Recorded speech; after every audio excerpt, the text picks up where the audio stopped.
लीजिए हाजिर हूँ हर सुबह और हर शाम की तरह लेकर के देश दुनिया की तमाम खबरें। नमस्कार दोस्तों, आप सभी का स्वागत है हमारे चैनल पर। तो हमारे चैनल को सब्सक्राइब कर लीजिए ताकि आप कोई भी खबर कभी भी मिस ना करें। आज की इस वीडियो में जानेंगे कोरोना वायरस का देश में कहर, कितने लोग हुए पीड़ित और कितनों की अब तक मौत। बड़ी खबर, मोदी सरकार 20 जुलाई को लागू कर सकती है कंज्यूमर प्रोटेक्शन एक्ट। आपको पहली बार मिलेंगे ये अधिकार। चीन के साथ बातचीत पर सेना का बयान, दोनों देश पुरानी स्थिति बहाल करने के पक्ष में। इस राज्य में प्लाज्मा डोनेट करके बचाए लोगों की जान, सरकार देगी 5,000 रुपए का इनाम। दुनिया को आज मिलेगी कोरोना वैक्सीन, यहाँ से आ सकती है खुशखबरी। अगले कई दिन तक दिल्ली एनसीआर में बारिश होने का अनुमान, जाने आपके राज्य का हाल। पेट्रोल डीजल के दामों में आज भी नहीं हुआ कोई इजाफा, जाने कितनी है कीमत। भारत में 7 साल की ऊंचाई पर पहुंची सिल्वर, जानिए गोल्ड के दाम। युवाओं के लिए सुनहरा मौका, आपकी कमाई के लिए अमेज़न की खास स्कीम। खुशखबरी, कर्मचारियों के वेतन के लिए 1 लाख करोड़ की मदद करेगी मोदी सरकार। बड़ी खबर, इन बैंकों में मिलियन बैलेंस और लेन देन के नियम बदले 1 अगस्त से होंगे लागू। चलिए जानते हैं अब खबरें विस्तार से, लेकिन उससे पहले वीडियो पसंद आ रही हो तो लाइक जरूर कर दें। भारत में कोरोना वायरस का कहर जारी है। देश में कंफर्म केसों का आंकड़ा 9,70,169 के पार हो चुका है। 24,929 से ज्यादा लोगों की जान जा चुकी है। वहीं 6,13,735 लोग ठीक हो चुके हैं। दुनिया भर में इस वायरस से 5,86,885 से ज्यादा लोगों की जान जा चुकी है। वहीं 1,36,96,742 कंफर्म केस आ चुके हैं। हो सकता है जब आप ये वीडियो देख रहे हो तो ये मामले और बढ़ गए हों।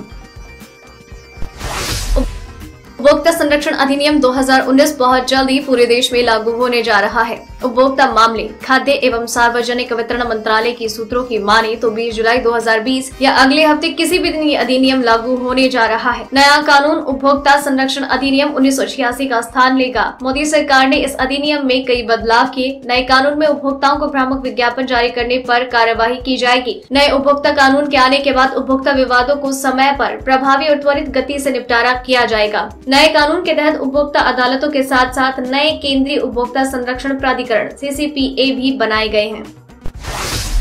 राजस्थान में जारी सियासी दंगल अब कानूनी लड़ाई में तब्दील हो चुका है। सचिन पायलट गुट की ओर से गुरुवार को राजस्थान की हाई कोर्ट में याचिका दायर की गई। विधानसभा स्पीकर की ओर से बागी विधायकों को जो नोटिस दिया गया है उसके खिलाफ ये याचिका है। अब कोर्ट पर हर किसी की निगाहें हैं, क्योंकि अगर अदालत नोटिस पर स्टे नहीं देता है तो सचिन पायलट के लिए मुश्किलें बढ़ सकती है। कांग्रेस सूत्रों की माने तो अगर अदालत की ओर से नोटिस पर स्टे नहीं दिया जाता है तो कांग्रेस बागी विधायकों को मना कर वापस बुला सकती है, क्योंकि तब सचिन पायलट गुट के विधायकों को अपनी सदस्यता खोने का डर होगा। बिहार में गुरुवार से दोबारा लॉकडाउन लगाया गया है। बिहार में 16 से 31 जुलाई तक लॉकडाउन लगाया गया है। राज्य सरकार ने कोरोना के बढ़ते संक्रमण को रोकने के लिए कई पाबंदियां लगाई। धार्मिक स्थल बंद रहेंगे। भीड़ भाड़ वाले तमाम आयोजनों पर पूरे महीने रोक रहेगी। बाजार से लेकर पार्क तक नहीं खुलेंगे। बस सेवाएं भी बंद रहेंगी। सिर्फ जरूरी काम के लिए ही लोग आ जा सकेंगे। लॉकडाउन का पालन सुनिश्चित कराने के लिए पुलिस ने भी अपनी कमर कस ली है। राज्य, जिला, अनुमंडल और ब्लॉक मुख्यालय के अलावा सभी नगर निकायों में ये प्रभावी है। लॉकडाउन के दौरान सिर्फ राशन, दूध, सब्जी, फल और मीट की दुकानें खुलने की अनुमति है। गोवा के सीएम प्रमोद सावंत ने कोरोना के फैलाव को रोकने के लिए राज्य में 10 अगस्त तक जनता कर्फ्यू लगाने की बात कही। उन्होंने कहा कि ऐसा हम कोरोना के प्रभाव के मद्देनजर कर रहे हैं। वहीं गोवा में शुक्रवार, शनिवार और रविवार के दिन 3 दिनों के लिए पूरी तरह से लॉकडाउन होगा। ये कर्फ्यू रात के 8 बजे से सुबह 6 बजे तक रहेगा। इस दौरान लोगों को घर से बाहर निकलने की अनुमति नहीं होगी। सिर्फ इमरजेंसी के दौरान आप मेडिकल सेवा लेने के लिए बाहर जा सकते हैं। ट्विटर पर हैकर्स का बड़ा हमला, दुनिया की कई बड़ी हस्तियों के अकाउंट हैक किए। इनमें अमेरिका के पूर्व राष्ट्रपति बराक ओबामा, डेमोक्रेटिक पार्टी से राष्ट्रपति पद के उम्मीदवार जो बाइडेन, इजराइल के प्रधानमंत्री बेंजामिन नेतन्याहू, ऐसे कई नेता शामिल हैं। इनके अलावा अरबपति कारोबारी एलन मस्क, जेफ बेजोस और बिल गेट्स समेत दुनिया के कई बड़े कारोबारियों के भी ट्विटर अकाउंट हैक किए गए। हैक किए गए अकाउंट्स पर किए गए पोस्ट में बिटकॉइन में दान मांगा गया और ट्वीट करके कहा गया कि दान में भेजे गए बिटकॉइन को वो 2 गुना लौटाएंगे। पोस्ट किए जाने के चंद मिनट के भीतर ही वो डिलीट कर दिया गया। भारतीय सेना की प्रवक्ता ने कहा कि भारत और चीन वास्तविक नियंत्रण रेखा पर मौजूद स्थिति को सामान्य करने के लिए स्थापित सैन्य और राजनयिक चैनल्स के माध्यम से चर्चा कर रहे हैं। पीपुल्स लिबरेशन आर्मी और भारतीय सेना के कमांडरों ने 14 जुलाई को चौथे दौर की वार्ता के लिए चुशुल में बैठक की। दोनों देश पुरानी स्थिति बहाल करने के पक्ष में हैं। सेना ने कहा 5 जुलाई को भारत चीन के विशेष प्रतिनिधियों के बीच सर्वसम्मति से सेनाओं को पूरी तरह से पीछे हटने को लेकर चर्चा की गई थी।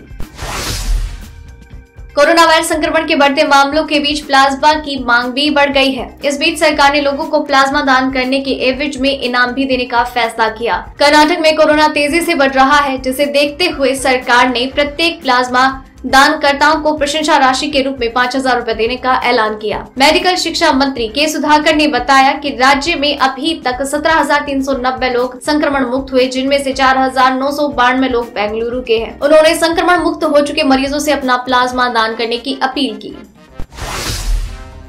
मध्य प्रदेश के गुना में पुलिस के हाथों दलित पति पत्नी की पिटाई की हर तरफ निंदा हो रही है। घटना के 2 दिन बाद कांग्रेस नेता राहुल गांधी भी ट्विटर के जरिए सामने आए। पिटाई का वीडियो शेयर करते हुए उन्होंने कहा, हमारी लड़ाई इसी सोच और अन्याय के खिलाफ है। घटना मंगलवार की है। गुना में सरकारी जमीन पर कब्जा छुड़ाने गई पुलिस टीम ने विरोध करने पर दलित पति पत्नी को पीटा था। वो खेत में अंकुरित हो रही फसल को जेसीबी से उजाड़ने का विरोध कर रहे थे। घटना से दुखी पति पत्नी ने कीटनाशक पी लिया था। दंपति के 7 बच्चे हैं।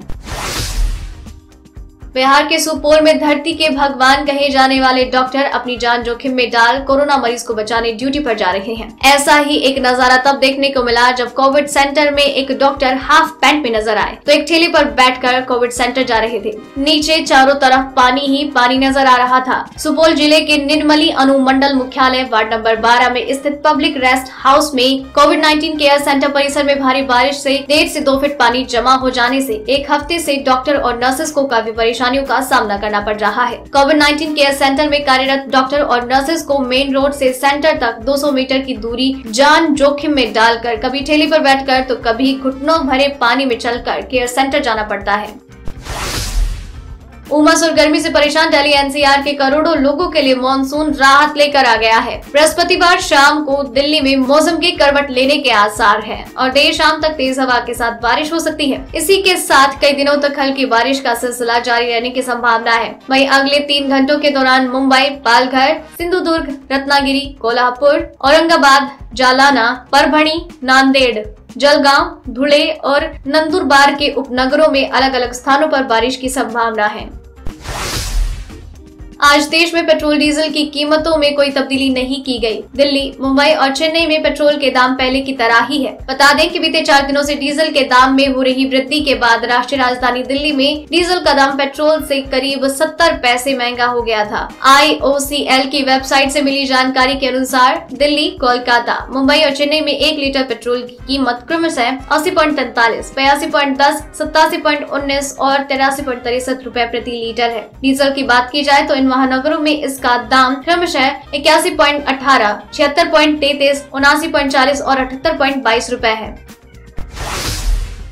कोरोना वायरस की वैक्सीन खोजने की दिशा में आज का दिन अहम साबित होने जा रहा है। वैसे तो कई कंपनियां इस जानलेवा वायरस के प्रकोप से बचने के लिए दिन रात कोशिश कर रही है, लेकिन शुक्रवार का दिन इसलिए खास साबित हो सकता है क्योंकि ऑक्सफोर्ड यूनिवर्सिटी द्वारा बनाई गई वैक्सीन के शुरुआती ट्रायल के नतीजे घोषित हो सकते हैं। ऑक्सफोर्ड यूनिवर्सिटी और एस्ट्राजेनेका कंपनी मिलकर वैक्सीन बना रही है। कुछ रिपोर्ट्स के अनुसार ITV के राजनीतिक संपादक रॉबर्ट पेस्टन ने सूत्रों के हवाले से दावा किया है। उनके इस दावे के बाद सबकी निगाहें इसी पर टिकी हुई है। राष्ट्रीय विमान वाहक एयर इंडिया के कर्मचारियों के लिए बुरी खबर। कंपनी के कर्मचारियों की संख्या कम करने का प्लान बनाया गया। इस प्लान के तहत कर्मचारी बिना वेतन के लंबी छुट्टी पर जा सकते हैं। एयरलाइन प्रबंधन के पास भी किसी भी कर्मचारी को छुट्टी पर भेजने का विकल्प होगा। जानकारी के अनुसार कंपनी के चेयरमैन और मैनेजिंग डायरेक्टर राजीव बंसल को अधिकार दिया गया है कि वो कुछ कर्मचारियों को अनिवार्य रूप से बिना वेतन के 6 महीने से लेकर 5 साल तक की छुट्टी पर भेज सकते हैं। एयर इंडिया की 102वीं बैठक में बोर्ड के निदेशकों ने 7 जुलाई 2020 को इस योजना को मंजूरी दी। योजना के अंतर्गत CMD भी आदेश के अनुसार कर्मचारियों को 6 माह से 5 वर्ष तक छुट्टी पर भेज सकते हैं।